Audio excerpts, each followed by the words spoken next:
What's up, everybody? Another video today. Drills. I have lots of drills. The place I buy these from must be really concerned because I go through them like hotcakes. However, these are the bread and butter of my featherweights because they're so cheap. And for the price, they're rock solid. You know, you can spend substantially more getting something similar that works just as well. And is it really worth it? To me, no. I get these for about £10 each. And once you've broken it all down, you get the motor and the gearbox. Now, you can go and get the Mainbots gearboxes, they're sort of £45 each. Well, for that money I can buy 4 of these and get 4 gearboxes and 4 motors with it as well. So yes, okay, you get the Mainbots, you'll spend probably £200 on 4. I can buy a whole new featherweight for that. So if you're on a budget, these are the way to go. So although there are many more videos taking these apart, I will go over how I do them, and I'll go over, as I finish, I'll take this apart and see what's actually inside it and how to rebuild them, because the one I first watched when doing this didn't take it apart, and there was a slight issue. I took it apart and I had gears and sprockets and bits everywhere. I was like, how the hell do I put it all back together? So, alright,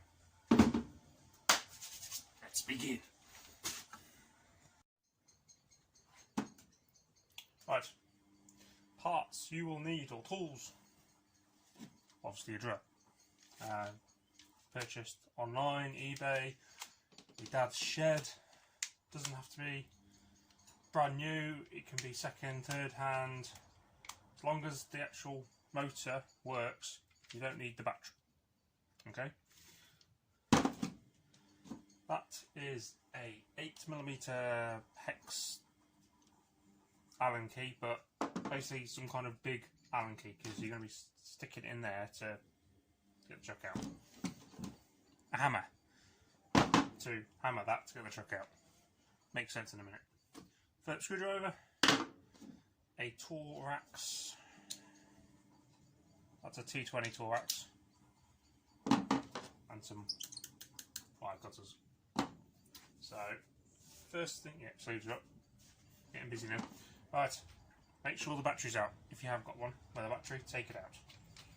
Don't want people to electrocute themselves because I'll laugh. Right, first thing is the left threaded screw that is located in there. 9 times out of 10 it is a Torx, one of those things.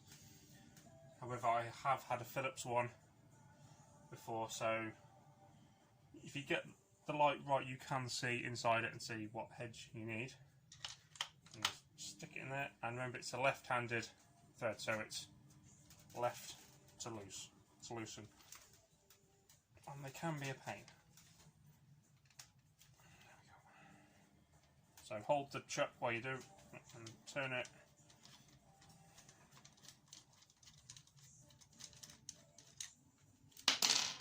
There you go. Important, do not lose. You can get replacements, but they're quite expensive because they're left hand threaded. They tend to be more expensive. You can't just go down to your local shop and get them. Right. Next thing, quite often you'll see is people take out all these screws. However, I'm going to take the chuck off first because I find it sits easier in a vise with the body left on. So go set that up now. Okay, now I've got a lovely shot of my feet and legs. I apologise. Right, so we want to take the chuck off now, where this thing comes in. So tighten the chuck, no, wrong way, that way.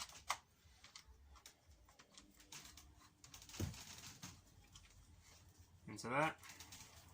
Make sure that that bit is stuck on the highest setting. And that goes in there. Nice and tight. And this is where you're going to laugh, because I'm now going to be using that. So we want to go, this is a normal thread now, so it's that way. Basically, you just hammer the crap out of it.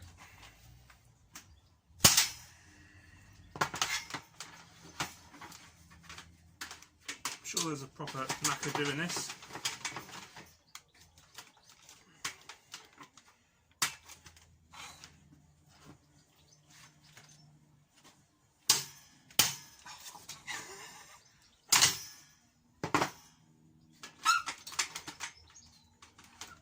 Don't be surprised if there's edited bits, because you've got to get the right flipping swing on it.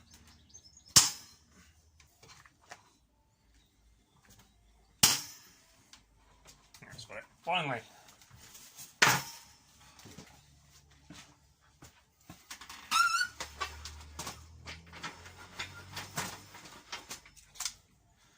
You know when you've got it, because it'll be nice and smooth and then just let's make sure you take that out. And then just unscrews. Ta-da! Right, back over here.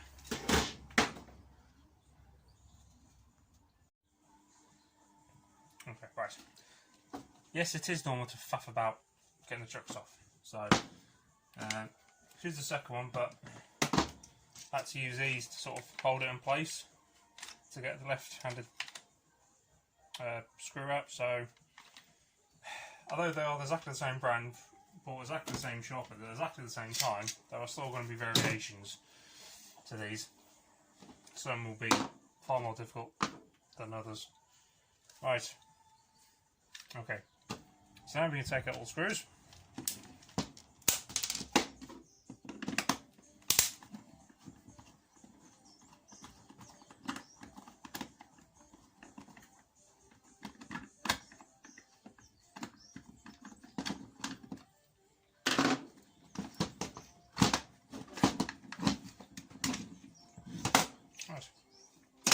Yeah, right, these screws you've just taken out, chuck, I have found no reason to keep them whatsoever, so they could just go in the bin. So, yeah, there's the inside of a drill, if ever you want to know. Your trigger, your that bit, the wires, and that's the bit that we want. So, all just comes out now. I keep those wires there. So cut them as far away as possible. So all that is now chuck. And then last bit is last two screws.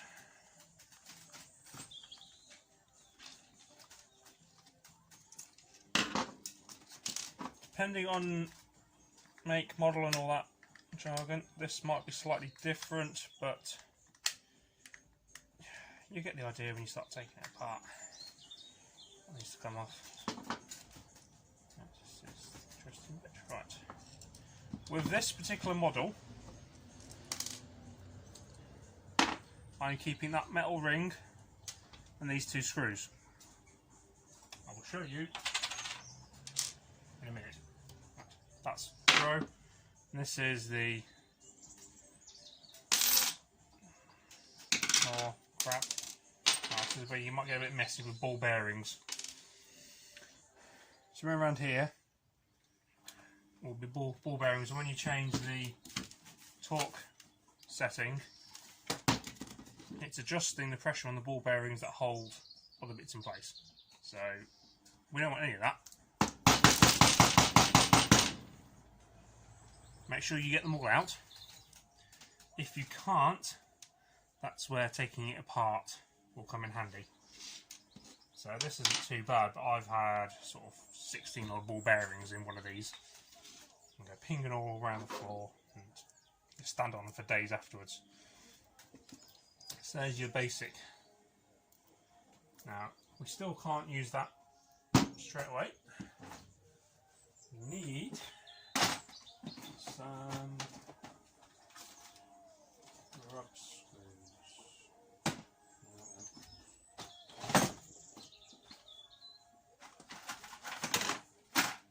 Oh, Christopher, why didn't you get these ready before you started the video?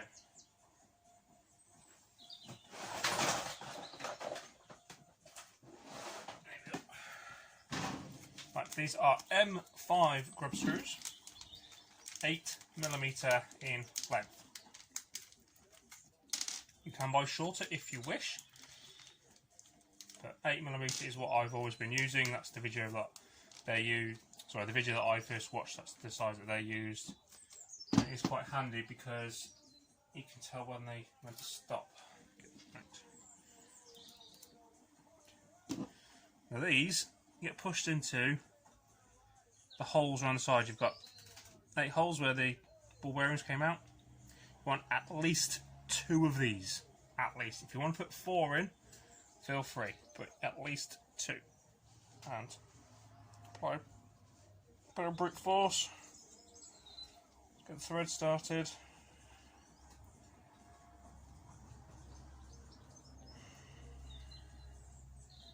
Oh, come on.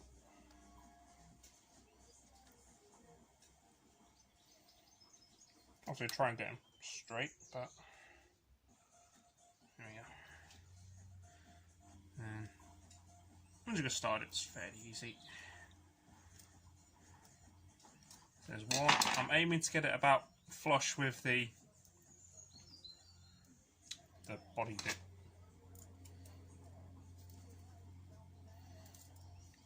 Doesn't really matter which 2 you shove the holes in, but try not to drop on the floor either.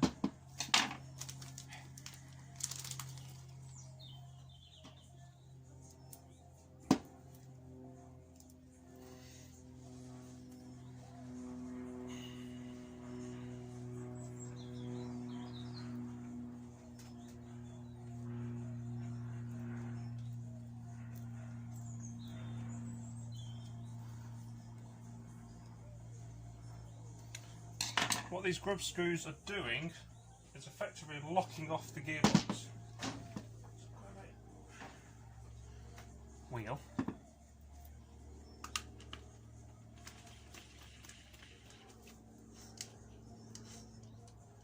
He's actually gone on quite well, but yeah, you'll find there's a little bit of play before the motor starts to turn the motor. So depends how fussy you want to be. You can try and get it burnt sort of as far in so there's no actual sort of play in them, but then you're in the risk of locking the gearbox entirely and then burning out the motor. So I actually made it even worse there by tightening it, but yeah. So they are good to go. Obviously put whatever connector you want to connect to your speed controller. I use XT60s, I just soldered an XT60 straight onto the back of there. Despite advice from other people, I keep these on because if you wanted to reverse it, you can just swap them over fairly easily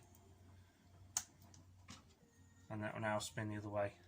So once you've sort of put a bit in your robot, one's you're pushing forwards, one's spinning forwards, the other's spinning backwards, you can swap over one of these and then you'll have them going the right way.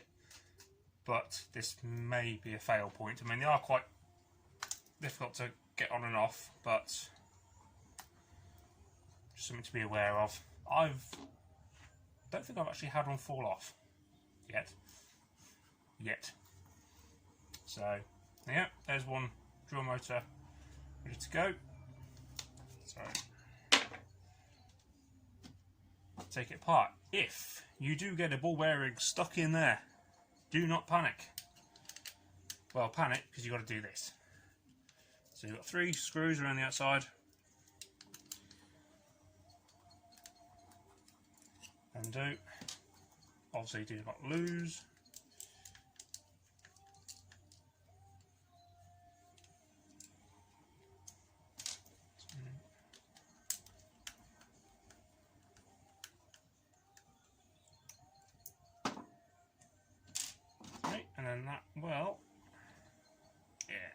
So if you've got any ball bearings stuck, they will be sat in there, and you can easily get them out now. Yep. So there's your motor. So that is held in place by 2 screws, or I think it's called the mounting plate. And there's your pinion gear. Okay, generally these are good straight out of the drill. You don't even got to mess about with Loctiting or gluing. Usually 9 times out of 10 they are good to go straight from the thing, straight from the go. So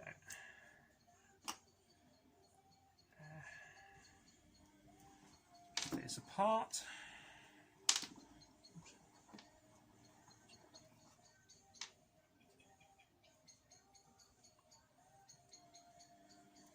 So if ever you, oh no, my gearbox is falling apart, what do I do? Right.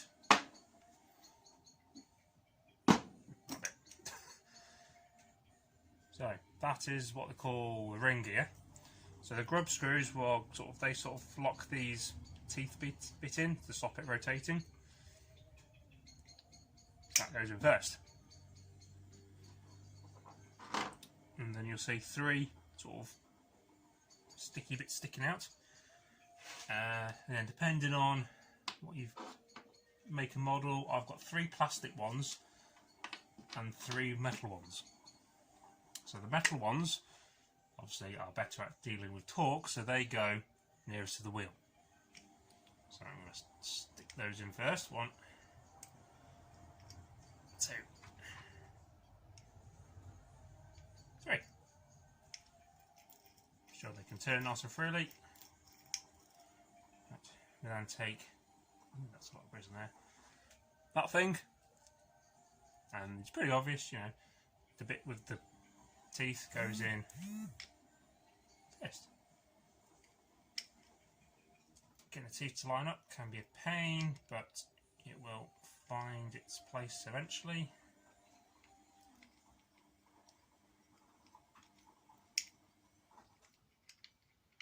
He says. There we go. Make sure it's pushed in. Now you've got 3 more pins sticking out, so you can guess which goes where now. So these are the plastic ones. If you're going to be putting a lot of torque through these, so using them as a lift or something, I advise swapping these out for metal ones. Lunatic 2, before when I first built it, had a 2 drill lifter system, and yeah, I swapped these plastic ones out for metal ones.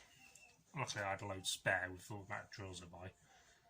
But if you're just going to be using it for drive, finding up sort of running 18 volts through it, these should be okay. But again, fair enough, they're about £10 each. You can quite easily buy twice as many of what you need and just swap them over. Yeah, 1, 2.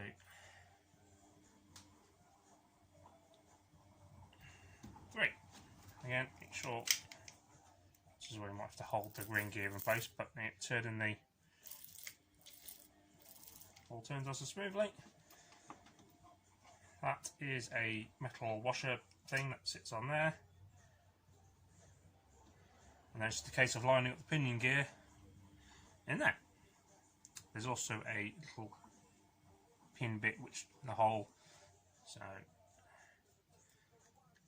again. First time, that never usually happens.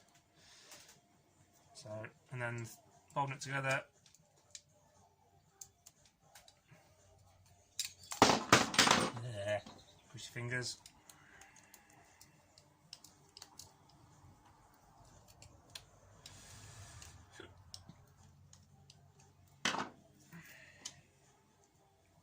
Make sure you do them tight, but not over tight, because remember this is only plastic.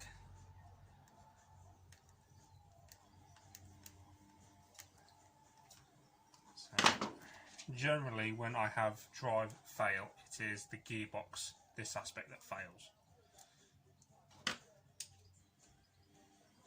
Very first gearbox I lost, there was a ball bearing I didn't take out, so that just got jammed while I was testing the lunatic. So there was one gone straight away. So yeah, from drill to drive motor in, no idea, 15 minutes. Right, I'm going to clean my fingers and enjoy. Just realised, got to mention these. These are not necessary, however it is an option you can use for mounting the gearbox. So that goes back on there, and you'll see there's two screw holes, and they can be screwed in. Not all drills will have this. This is only something I've learnt recently, actually. Because these can be used as another way of mounting your drills in your robot.